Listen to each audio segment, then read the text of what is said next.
Bonjour et bienvenue dans Percer rêver, le podcast où des artistes, sportifs et autres passionnés se confient sans filtre sur leur parcours et leurs rêves. Je vous souhaite une belle écoute. Salut Pauline, bienvenue dans le podcast. Salut Justine, merci de m'accueillir. Je te laisse te présenter, toi et tes activités artistiques. Alors, je m'appelle Pauline Mann, je suis chanteuse, autrice, compositrice et je viens de sortir mon tout premier EP qui s'appelle Je croyais aimer la nuit et qui comporte 5 chansons. Trop bien. Alors, est-ce que tu peux nous raconter à quel moment la musique est entrée dans ta vie et dans quel contexte? Est-ce que tu avais des parents musiciens, un entourage artistique ou pas? Alors, je viens pas du tout d'une famille de musiciens professionnels en tout cas, mais ma mère a toujours fait du piano, donc on avait un beau piano à la maison. Et puis elle chantait aussi beaucoup en chorale, donc j'ai toujours été quand même bercée de... Ma mère, le week-end, elle pouvait nous réveiller avec du piano, et moi j'adorais, j'avais mes morceaux préférés. Et puis j'ai assez tôt été bouleversée par la voix chantée. J'avais lu un livre où il parlait de chanteuses de jazz, donc j'étais allée écouter, et donc j'avais découvert Ella Fitzgerald, Billie Holiday et j'avais Aretha Franklin, et j'avais adoré leur voix, la puissance de leur voix. Et ensuite j'ai fait du théâtre, je rêvais d'être comédienne, je suis rentrée dans une troupe de théâtre dans ma ville qui se voulait en tout cas de professionnaliser les jeunes, et d'ailleurs beaucoup sont devenus comédiens. Et moi, c'est là que j'ai découvert le chant. Je devais chanter pour un spectacle et là, j'ai découvert la puissance du chant. Et quelques temps après, j'ai arrêté le théâtre et je me suis lancée dans des cours de chant, plutôt lyrique pour commencer. Et c'est devenu ma bulle, en fait, le chant. Et c'est un fil que je tire, que je déroule depuis des années avec des pauses et des reprises. Voilà. Et t'avais quel âge au moment où t'as poussé la porte de ce cours de théâtre-là? Alors j'étais en 6e, donc j'avais 11-12 ans. Et j'y suis restée quelques années. Et puis après, vers la fin du collège, j'ai commencé du coup les cours de chant individuels avec donc un prof de lyrique. C'est là que j'ai découvert la technique vocale. Et puis c'était vraiment... Oui, c'est assez technique, les cours individuels. Et puis après, j'ai eu un autre prof qui me faisait chanter des chansons de variété jusqu'au bac. Et puis après, j'ai totalement arrêté le chant parce que je suis partie étudier le droit pendant 5 ans. Il va trop falloir que tu nous racontes ça. J'ai trop de questions avant. T'étais du coup dans quelle ville? Enfin, je sais pas si tu veux dire le nom de la ville précise, mais est-ce que t'étais dans une métropole ou une petite ville au moment où t'as pris ces cours de théâtre et tout ça? Alors j'ai grandi en région parisienne, donc pas à Paris intramuros, mais voilà, près de Paris. Donc t'étais quand même... je pense qu'il y a quand même quelque chose, tu vas me confirmer ou pas, quand on grandit à Paris, c'est déjà plus possible d'avoir accès à des métiers artistiques peut-être. Genre tu savais que c'était possible ou est-ce que tu le ressentais pas dans ton environnement? Pas particulièrement. Après, j'ai pas grandi ailleurs, donc je saurais pas te dire comment c'est vraiment ailleurs.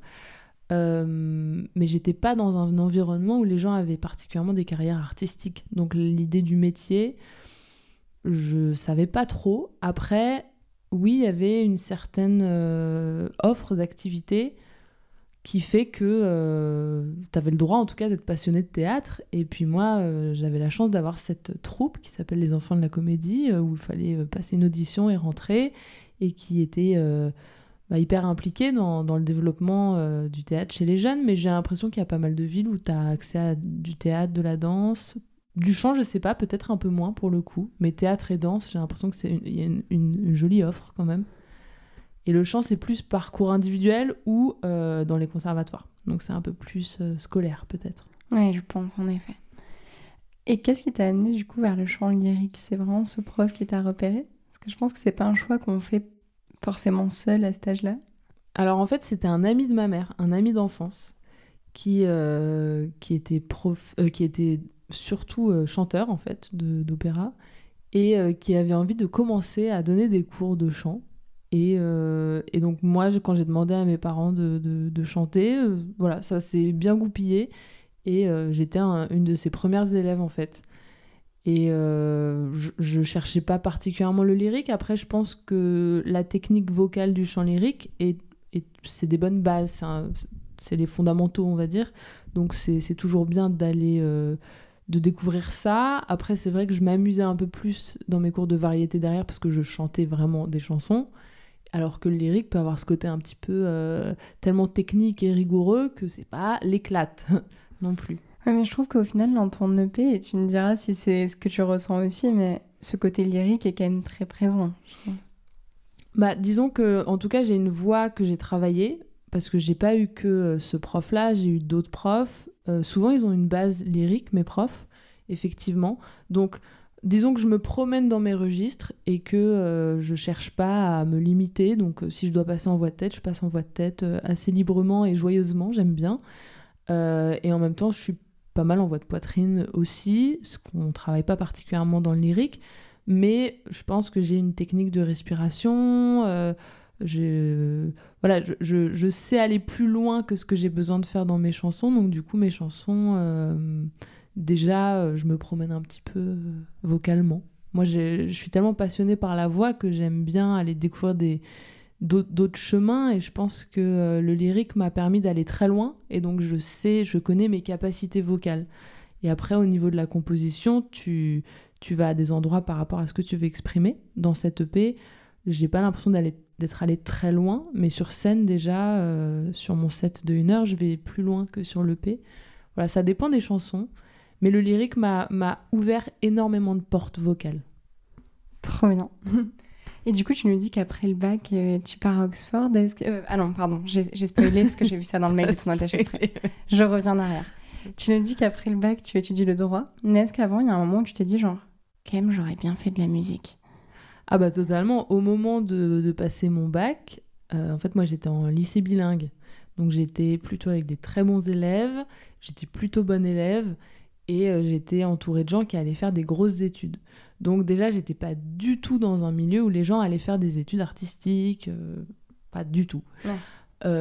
Et moi, j'avais ce petit rêve derrière la tête, mais je savais pas où aller, je savais pas par où passer, je savais pas où commencer. Et puis moi, je ne lisais pas la musique, je ne lis toujours pas la musique d'ailleurs.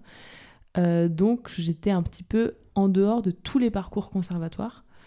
Et donc, je savais encore moins par où passer, parce que du coup, c'était des écoles privées, et je savais pas... Enfin, j'avais un petit peu regardé, j'avais pas trouvé ce qui pouvait me correspondre. Et j'ai du coup décidé de me lancer dans une voie... Enfin, on dit plus classique, mais je trouve pas ça si classique de faire du droit. Faut quand même un peu de courage, je pense, pour aller se taper 50 droits. Ou d'inconscience, tu vois, je sais pas. En tout cas... Ouais, j'avais cette envie, mais c'était peut-être pas le bon moment, en fait. Et mon parcours l'a sans doute confirmé parce que je pense que quand j'ai décidé de me lancer dans la musique, j'avais plus de maturité et j'avais plus d'idées de ce que je cherchais et donc je suis allée le trouver. Tout à fait. Et est-ce que du coup l'idée à un moment t'est venue d'apprendre aussi un instrument pour t'accompagner ? Alors oui, j'ai voulu apprendre la guitare. Donc moi je suis gauchère, donc j'ai une guitare gaucher, ce qui est assez rare apparemment. Et en fait j'ai eu une guitare assez jeune, j'ai voulu faire des cours et j'ai une espèce de blocage parce que mon rapport à la musique est très intuitif et très corporel. J'écris dans ma tête, j'écris sur 2 cordes de guitare. Enfin voilà, c'est très intuitif et du coup l'idée d'apprendre la guitare avec des exercices était hyper dur pour moi. Et en même temps, c'est paradoxal parce que j'ai fait beaucoup de cours de chant et c'était très rigoureux aussi. Mais la guitare, j'ai une espèce de love-hate relationship avec ma guitare parce qu'elle est derrière moi depuis des années et je l'ai sur scène, sur quelques chansons, je compose avec et j'ai encore un peu l'impression de pas tellement savoir en jouer. Mais je compose avec, donc elle me sert en fait. Voilà, on a une amitié particulière avec cette guitare, mais elle est très importante pour moi. Ouais, je pense que c'est quelque chose qui est plus par rapport à toi, parce qu'en vrai, c'est juste toi qui te dis que tu sais pas assez en jouer, je pense. Bah, disons que si tu me dis, tiens, joue-moi ce morceau, je sais pas le jouer. Je sais jouer mes morceaux, et j'ai pris l'habitude de faire des arpèges assez répétitifs, un petit peu en boucle. Donc on pourrait presque dire que c'est mon style de guitare, mais finalement c'est un peu par défaut que je fais ça. Mais je pense que ce par défaut m'amène aussi dans des endroits... on m'a souvent dit que par exemple le Vagabond était assez hypnotisant et je pense que cette espèce de boucle de guitare que j'ai créée, que je joue pendant tout le morceau, y participent aussi. Donc finalement, parfois tes défauts, tes failles, tes hésitations, tes doutes te dessinent aussi, dessinent ton parcours et finalement apportent des choses intéressantes. Ils deviennent ton identité, en fait. Voilà, aussi. Ces années de droit-là, donc j'ai spoilé tout à l'heure sur le fait qu'elles t'ont amené à un moment donné à Oxford, ça a été quand même j'imagine, des années très enrichissantes. Comment tu les as vécues, toi, en termes de vocation ? Alors moi, quand je suis arrivée à Paris, donc j'ai étudié 4 ans à Paris et 1 année effectivement en Angleterre à Oxford, ma première année de droit, je ne connaissais pas vraiment le droit, je ne savais pas exactement dans quoi je m'étais lancée, donc c'était une année de découverte. Et puis c'était ma première année dans Paris et j'ai adoré. Je me sentais hyper libre en fait cette année-là, donc être étudiante à Paris, c'était un peu le kiff quand même. Et moi j'étais habituée à quand même être dans des très bonnes classes où du coup c'était très rigoureux, donc je me suis retrouvée à la fac où à la fois on a beaucoup de temps et de liberté, mais de temps en temps il faut vraiment se donner. Et moi ça me correspond assez bien. Le côté tu fais rien, tu fais pas grand chose et puis tout d'un coup tu bourrines. Disons que c'est quelque chose que je savais faire, donc ça me correspondait plutôt. Le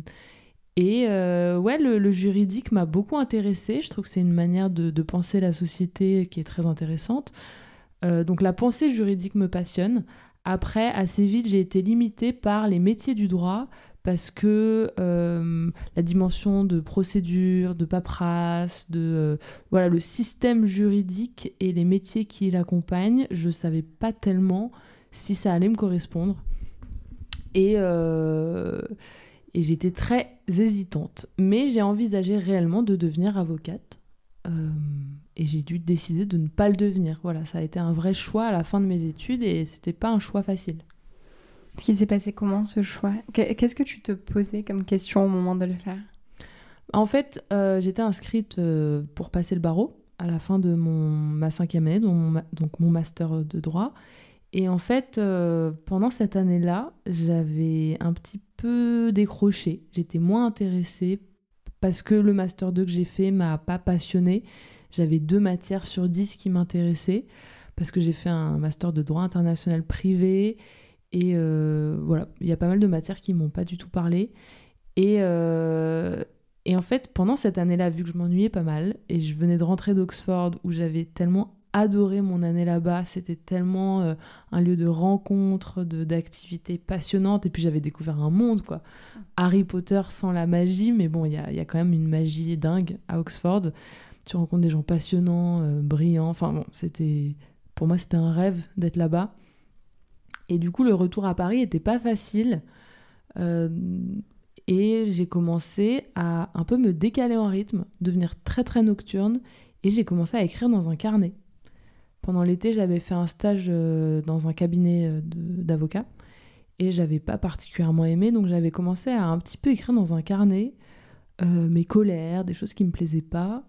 Et puis vers la rentrée, j'ai continué à écrire dans ce carnet et puis ça a commencé à devenir des textes et assez vite je me suis rendu compte que j'avais des mélodies qui apparaissaient sur ces mots et donc c'était des chansons et donc j'ai commencé à écrire des chansons et donc ma 5e année de droit, vraiment là il y a le chant, ce côté plus créatif qui s'est imposé assez durement parce que je faisais des nocturnes pas possibles, j'étais totalement décalée, je m'isolais un peu, donc c'était pas non plus une période que joyeuse, mais il y a une espèce d'élan vital qui était en train d'apparaître pour exprimer des choses dans des chansons.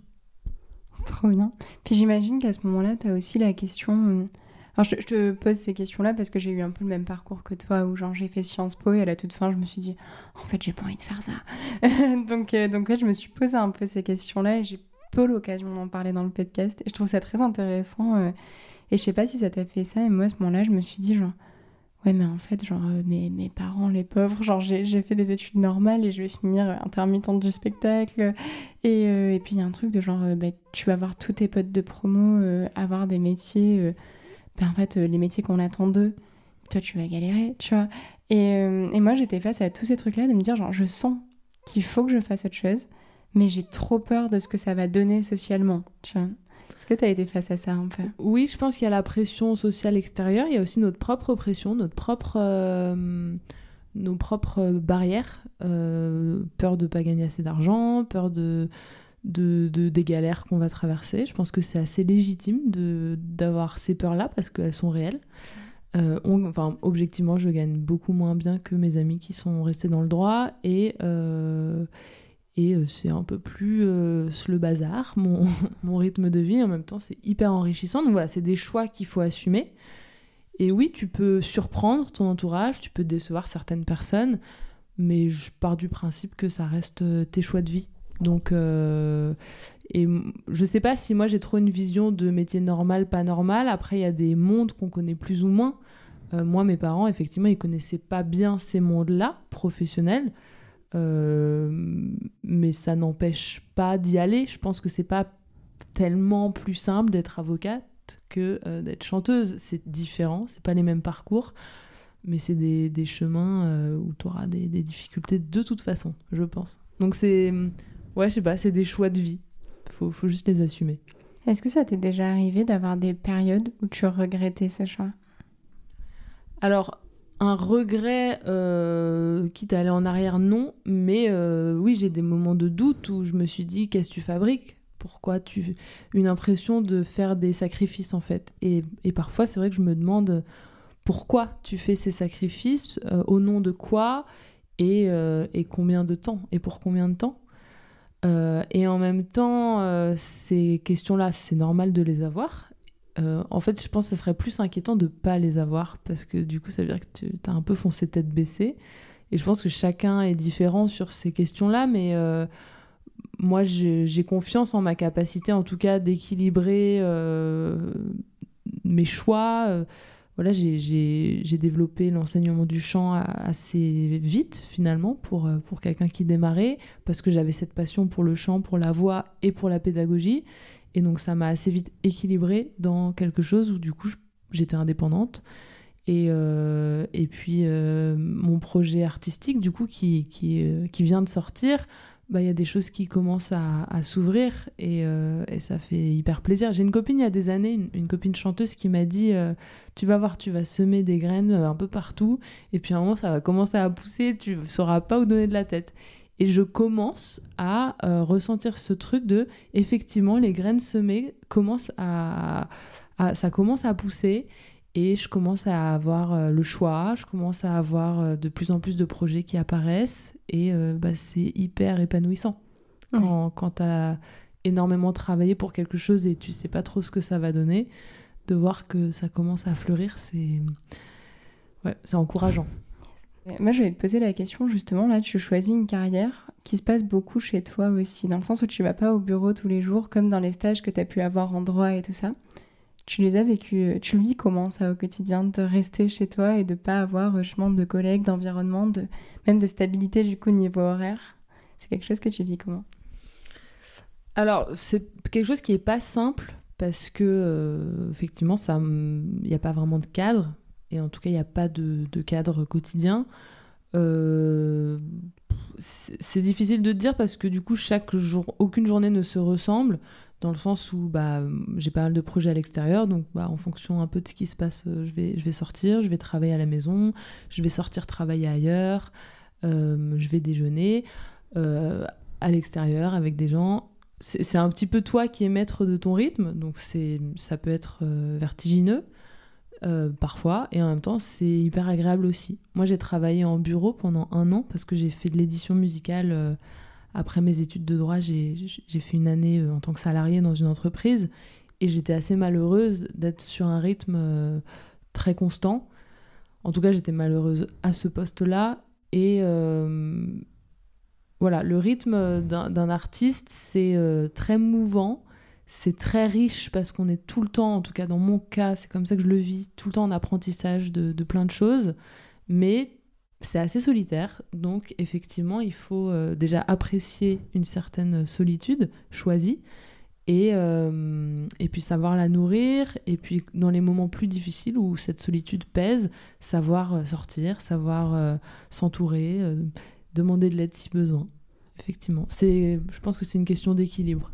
Et est-ce que tu arrives à te donner un rythme justement, à te dire ben, là je dois par exemple, en fait je dois un peu composer, mais je vais du coup me lever à telle heure, me mettre à composer à telle heure. Est-ce que c'est quelque chose que tu arrives à faire ou que tu as envie de faire ou tu t'organises comment? Alors ça dépend un peu des périodes. Là, récemment, j'étais plutôt en période de sortie de mon EP. J'ai préparé un gros concert, donc j'étais en concert au 3 Baudets le 26 septembre dernier. J'ai eu pas mal d'interviews médias, bah, c'est ce qu'on est en train de faire. Donc voilà, tout ça, ça m'a beaucoup occupée ces trois derniers mois, toute la préparation. Du coup, de plus en plus, je sens que pour écrire, j'ai besoin de me prendre un temps pour écrire parce que j'ai trop de choses à faire. Donc là, je suis en train de trouver un lieu en accord avec la ville où j'habite pour pouvoir aller avoir des temps d'écriture. Parce que j'ai du mal à m'octroyer un temps d'écriture chez moi parce que j'ai toujours un mail ou un machin à faire et ça me pollue un petit peu trop. Donc j'ai besoin de cadrer mes moments. Je fais trop tout pour me dire que tous les jours je compose. Ça, c'est trop difficile. Mais là, il se trouve que je vais rentrer dans une période d'écriture parce que je vais commencer à travailler sur mon premier album. Et du coup, bah, je vais me relancer dans l'écriture. Alors que quand tu es en train de te préparer à sortir un premier projet, c'est normal que tu aies d'autres choses à voir que l'écriture. Et puis après l'écriture, il y a l'arrangement, le travail en studio, tout ce qui va être un peu visuel. Enfin voilà. Quand tu es porteur de projet, tu chapeautes un peu tout. Donc, il n'y a pas que l'écriture et la composition et le chant. Et il s'est passé combien de temps entre le moment où tu t'es dit « Ok, je crois que je veux vivre de la musique » et le moment où tu t'es dit « Je veux vivre de ma musique » et que tu as commencé à composer pour toi dans le but de sortir un EP?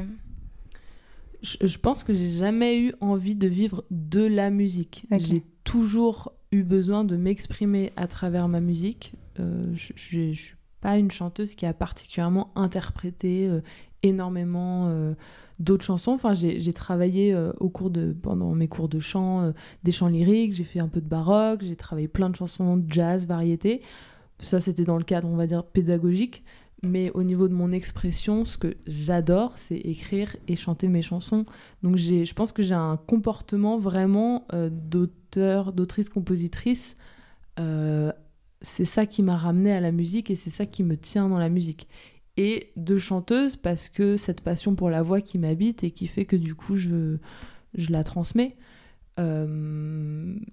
Donc je pense que l'élan vital, il était avant tout d'expression avant de penser une économie derrière. Après tu le construis parce que tu te dis bah tiens, est-ce que je fais un autre métier à côté et ça c'est juste pour le plaisir, ou est-ce que vraiment je construis un projet professionnel, et là bah, tu dois te lancer un peu dans autre chose. Et cette autre chose, du coup, est arrivée comment? Comment tu as vécu ces dernières années avant la sortie de ton propre projet de la musique? Tu me parlais de la pédagogie, comment tu t'es lancée là-dedans? Alors, bah, y a eu quand même, on sort des années Covid, donc c'était une période où il n'y avait plus trop de concerts. En termes de perspective, en tant que très très jeune artiste, c'était pas simple. Et j'ai fait un stage où on m'a parlé d'une formation. Et du coup, je suis allée faire cette formation en 2020-21. Et c'était une formation sur la pédagogie du chant pour un petit peu développer des outils autour de la voix. Et moi, j'avais souvent gardé un petit peu des notes, des petits carnets sur la manière dont mes profs que j'avais pu rencontrer en cours pendant des stages de chant ou vraiment mes profs, j'aimais bien voir comment ils enseignaient le chant, parce que chaque prof a un peu sa méthode, même si les fondamentaux du chant sont communs. Les outils sont très différents, tu as énormément d'outils différents et d'approches, et moi je trouvais ça hyper intéressant de voir les approches des profs. Et du coup j'ai été acceptée à cette formation, même si j'étais vraiment très jeune en termes d'expérience scénique, parce qu'en fait ils ont vu ma détermination et ma passion pour la voix. En fait j'avais un côté limite un peu geek sur le chant, je lisais des bouquins sur la voix, enfin, je suis fascinée par l'instrument vocal, par tout ce qu'il représente. Je trouve que c'est hyper complet comme discipline, le chant.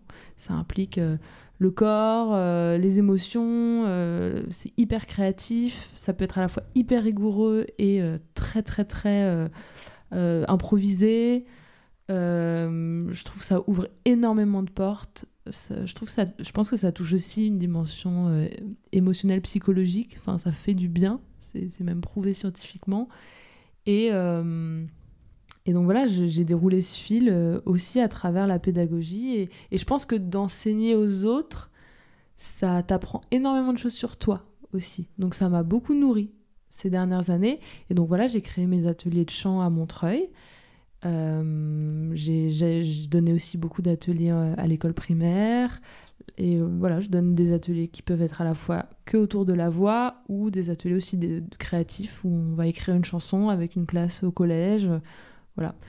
Moi, je me vois pas prof de chant, je me vois artiste qui partage son parcours. Donc, j'ai des outils, mais je me vois surtout comme une accompagnatrice. Et ça me fait vivre des moments très riches avec les élèves que je rencontre. Et ouais, c'est hyper épanouissant pour moi d'avoir l'équilibre entre vraiment ma pure pratique artistique et le fait de pouvoir transmettre.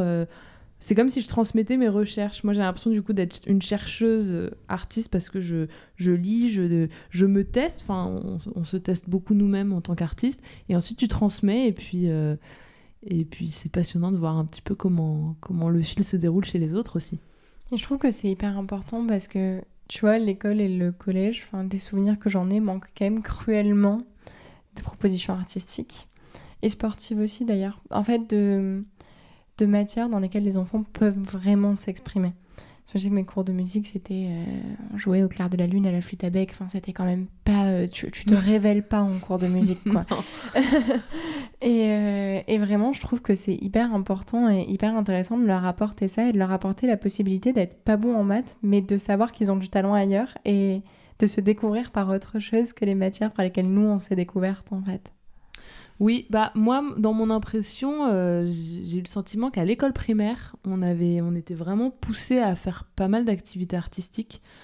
Moi, c'est à l'école primaire que j'avais commencé le théâtre. Tous les midis, je faisais théâtre, je faisais tous les spectacles, j'adorais ça. J'avais fait de la gravure. Et c'est des choses, tu vois, j'ai refait un peu de gravure ces dernières années parce que j'ai une bonne amie qui en fait, qui m'a initiée. Tous mes souvenirs de gravure dataient de l'école primaire. Et pareil, le théâtre. Et effectivement, le collège, c'est beaucoup plus rude parce que tu arrives dans un truc beaucoup plus carré, avec plein de profs différentes et beaucoup moins suivies. Et là, les activités en termes de créativité et d'expression, en tout cas dans mon collège, c'était compliqué. Je pense que ça dépend aussi des établissements, ça dépend de tout un tas de choses. Et puis le système scolaire bouge beaucoup, il est déjà différent de quand moi j'étais au collège. Mais ouais, je pense que laisser Enfin, j'ai pas compris pourquoi à l'école primaire on était autant initié à autant de pratiques et tout d'un coup au collège il y a 10 fois moins de choses et comme tu dis la musique était pas si intéressante, les cours de musique qu'on faisait au collège, enfin le programme était un peu, il y avait des choses chouettes mais on pouvait aller tellement plus loin quoi, donc c'était frustrant. Même l'art plastique j'avais pas adoré parce qu'en fait je pense que c'est aussi le truc des notes tout le temps, qui viennent du coup mettre une pression qui n'est pas nécessaire. Alors que moi, j'ai redécouvert la gravure et puis, tu vois, un peu, tu vois, là, j'ai une petite pastel que j'ai faite avec une copine qui est trop belle. En octobre dernier, que j'ai encadrée chez moi parce que je la kiffe en fait. Et j'ai juste fait sans aucune technique parce que je sais pas à faire, mais j'ai fait, je me suis exprimée et le fait qu'on me note pas, qu'il n'y ait pas un cadre derrière, en fait, ça te donne énormément de liberté. Et de toujours tout noter, ça vient mettre une pression sur nous qui, finalement, nous... je pense, coupe un peu l'envie d'expression et n'incite pas à s'exprimer et à chercher, en fait. C'est cette fameuse recherche. Mais bon, ça dépend des profs, ça dépend de tout un tas de choses. Hein. C'est clair, ça dépend de l'environnement aussi. Je pense qu'au collège, il y a quand même une volonté des élèves de se démarquer et de se rebeller un peu. Et du coup, les activités artistiques sont moins faciles aussi à accepter et à s'engager dedans. C'est pas très français. Ouais, c'est sûr que les années collège, j'ai trouvé que c'était des années difficiles. En termes d'épanouissement, j'étais pas au max et mes potes non plus. Pour moi, c'est des années où on est beaucoup dans la représentation, où on se cherche, où on est pas mal perdu quand même, hein, parce que c'est quand même un gros passage. Donc, ouais, c'est pas des années faciles. En tout cas, moi, j'ai pu voir que je suis allée donner des petits ateliers ces dernières années en collège et lycée, plutôt en région parisienne, dans le 93 notamment. Et c'est vrai que d'arriver avec une pédagogie totalement différente, de leur faire des exercices hyper ludiques, bah, ils n'ont pas l'habitude. Et donc, c'était rigolo. Mais je vois qu'à l'école maternelle ou primaire, ils réagissent beaucoup plus librement, alors qu'au collège, ils vont tous se regarder, ils vont rigoler, il va y avoir le côté un peu c'est la honte de faire ça et tout.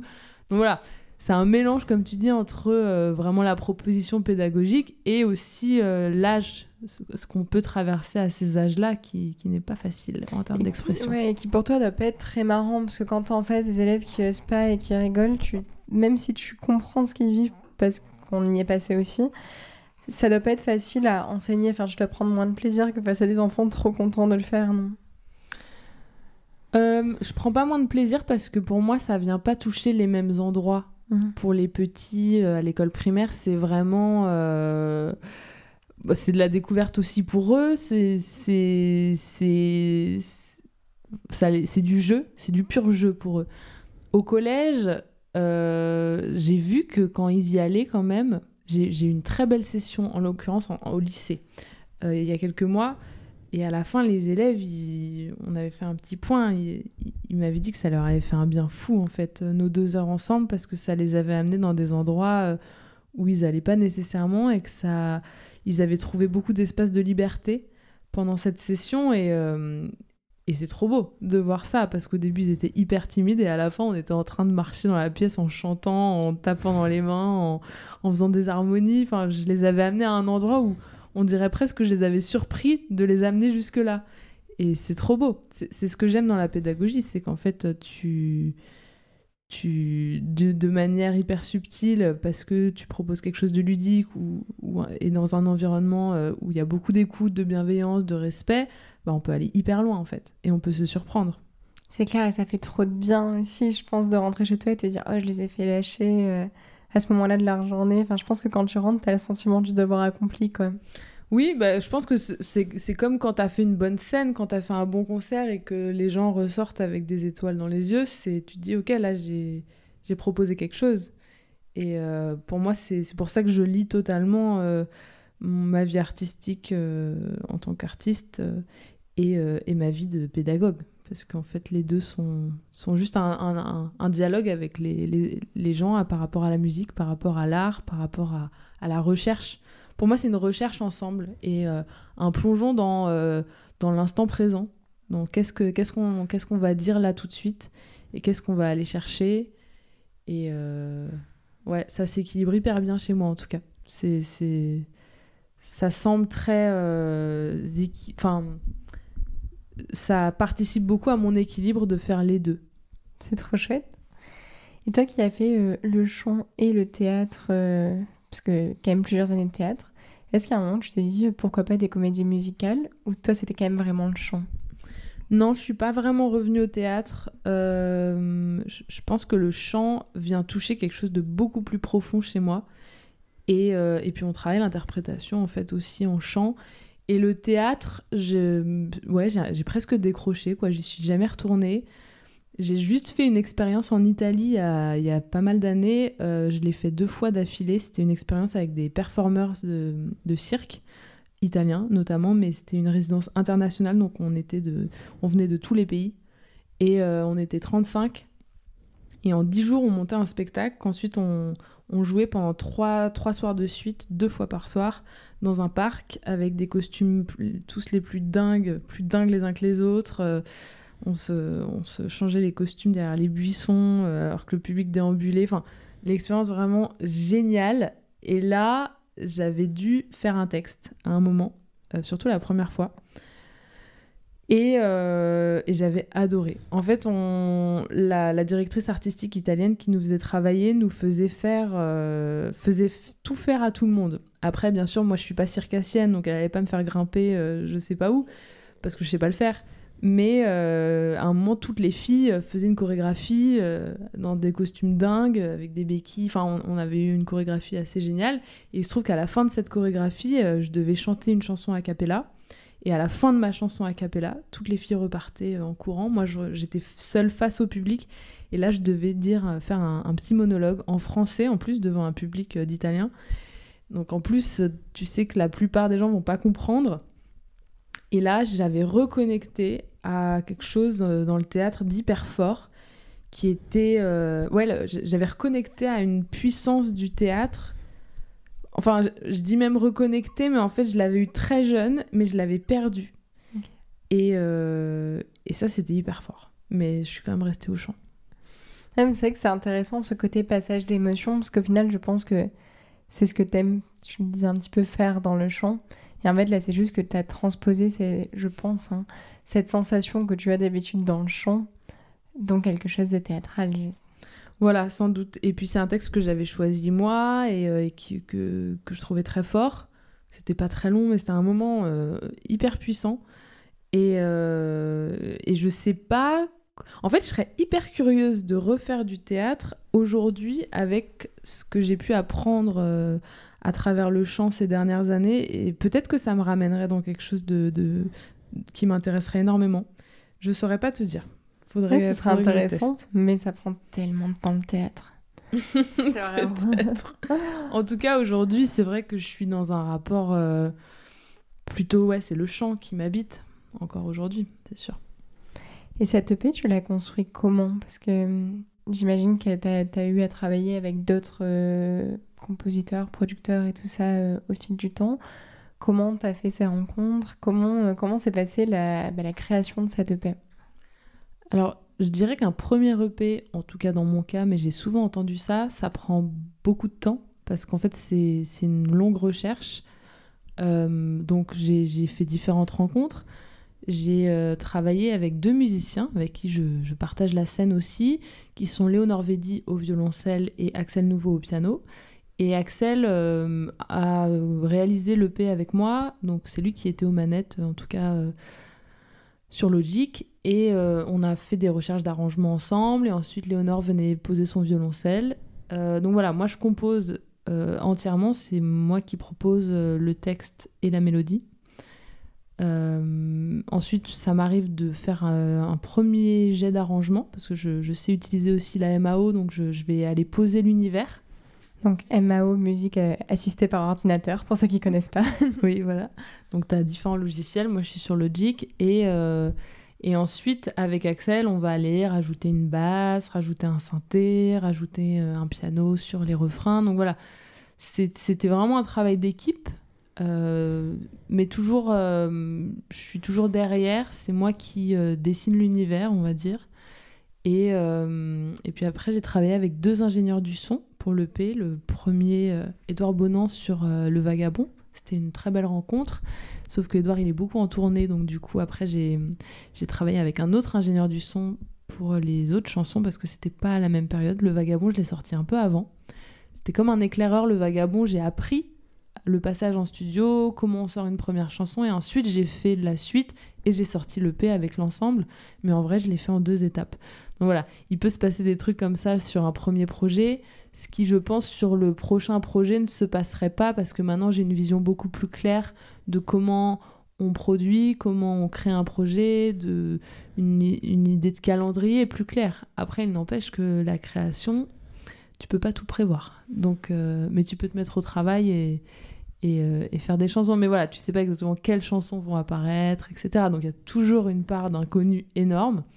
Mais j'ai une meilleure conscience et connaissance de comment on avance dans un projet comme ça.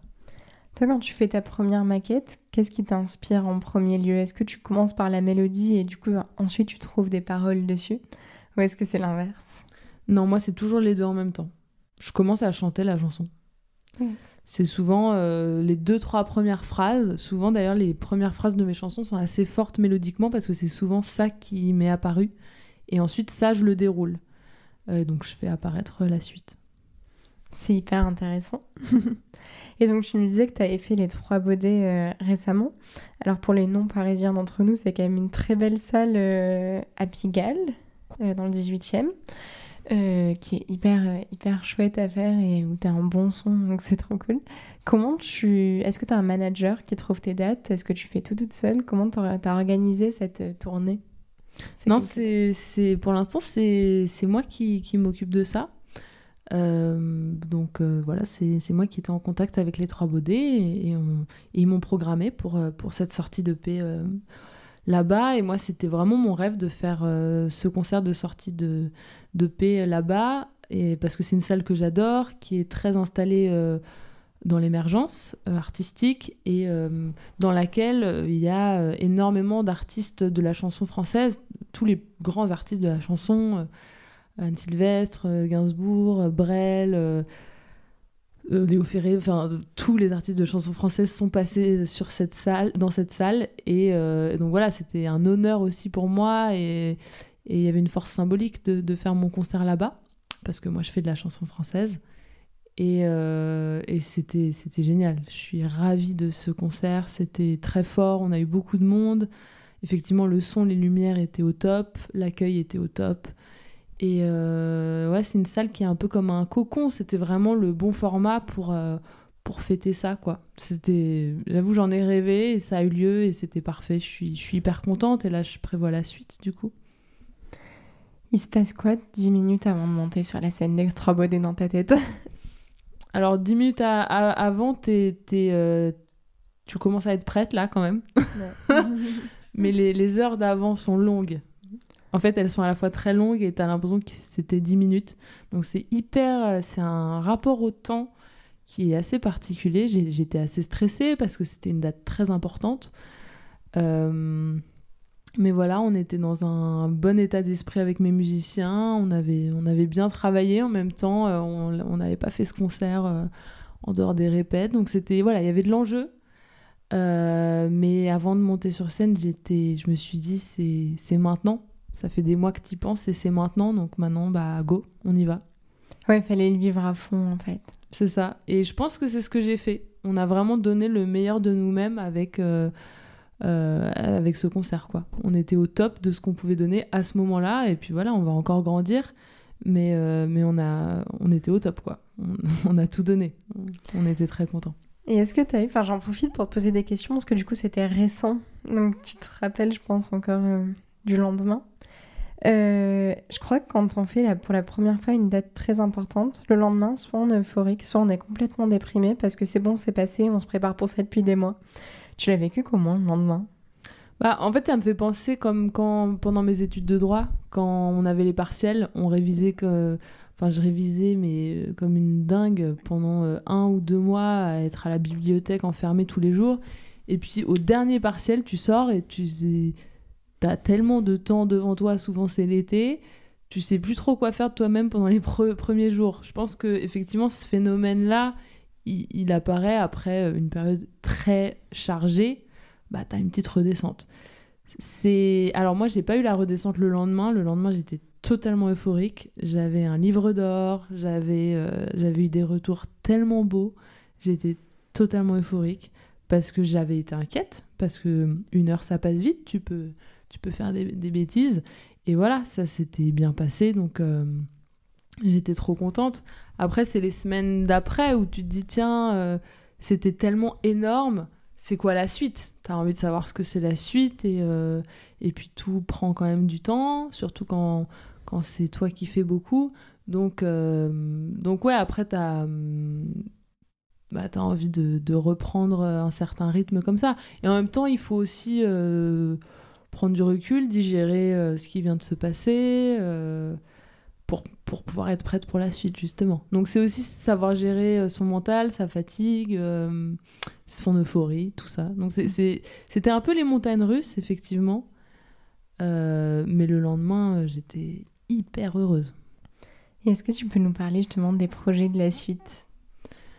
Oui, bah là, je viens d'apprendre que j'ai l'immense joie et chance d'être lauréate d'un dispositif qui s'appelle Forte.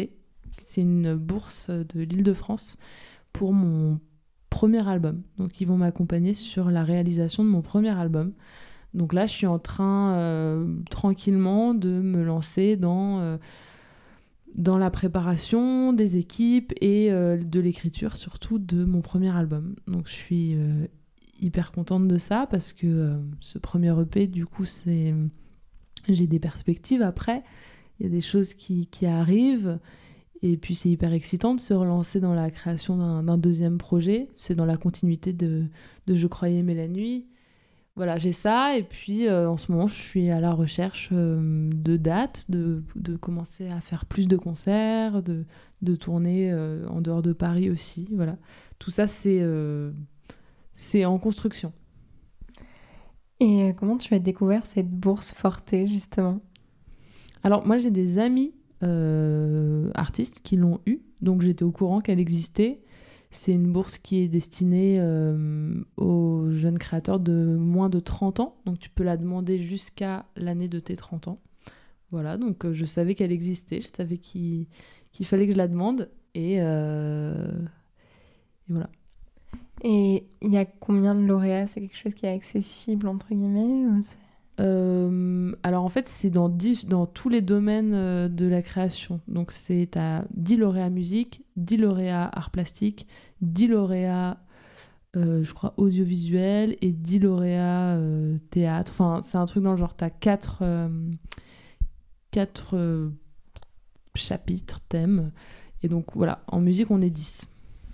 Ok, c'est hyper intéressant que tu l'aies évoqué ici, parce que je pense que ça pourra aider des personnes, justement, des jeunes compositeurs. J'en avais jamais entendu parler en 50 épisodes.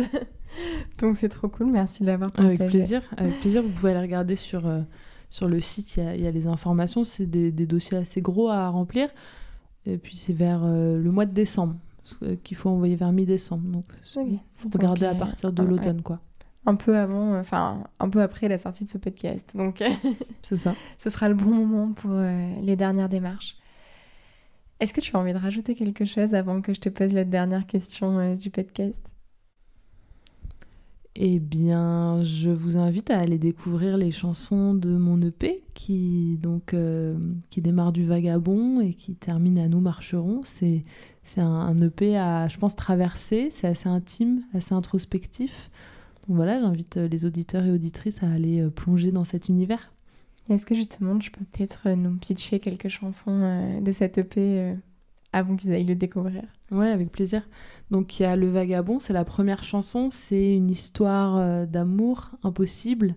C'est une chanson sur l'errance, sur le vertige, sur la folie, que j'aime énormément. C'est une chanson vraiment qui me colle à la peau et que je vois presque comme un roman, quoi. On plonge vraiment dans une histoire romanesque qui oscille entre fiction et réalité.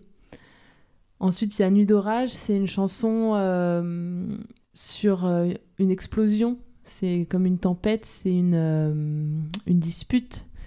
C'est une chanson sur l'orgueil, sur l'orgueil qu'on peut ressentir dans la dispute et sur les non-dits et puis les bouillonnements intérieurs. Ensuite, il y a Je croyais aimer la nuit, donc titre éponyme de l'EP.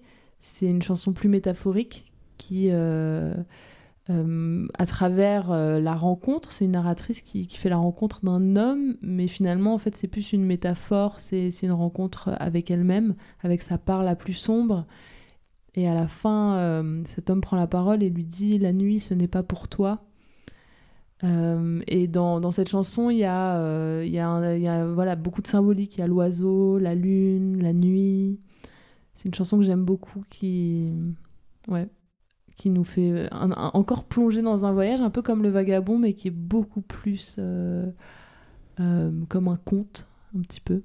Un roman d'apprentissage. Une chanson d'apprentissage, je ne sais pas si on peut dire ça. Ensuite, il y a La Fuite, qui est une chanson qui parle de l'amour, de la peur de l'amour et du fait de plonger dans l'amour. Et l'EP se termine par Nous marcherons, qui est une chanson sur le vivre ensemble, sur notre rapport à la nature qui traverse les saisons. Et à la fin, j'ai eu l'immense joie de faire chanter sur les chœurs ma famille et de mes très proches amis. Donc voilà, c'est une chanson qui termine l'EP avec beaucoup de lumière, beaucoup d'optimisme, de joie. Je pense qu'il y a une mélancolie aussi dans cette chanson, mais elle porte beaucoup de lumière. Il devait être tellement fier en plus de chanter dedans. Ouais, bah, c'était un super beau moment et pour moi, symboliquement, c'était important. Trop bien.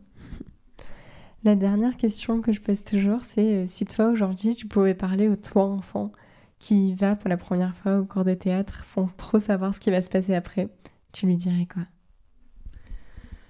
Bah, je lui dirais de se faire confiance et de faire confiance à ses intuitions. Parce que c'est une petite fille qui, même adulte, peut être traversée par beaucoup de doutes. Et donc, voilà, de toujours se souvenir que les choses prennent du temps, mais qu'on peut avoir confiance dans nos envies, dans nos intuitions et puis se laisser un petit peu rêver. Merci beaucoup. Merci à toi. L'épisode est maintenant terminé, j'espère qu'il vous a plu. N'hésitez pas à vous abonner au podcast sur les plateformes et sur les réseaux sociaux pour ne rien manquer de son actualité. Et je vous dis à très bientôt.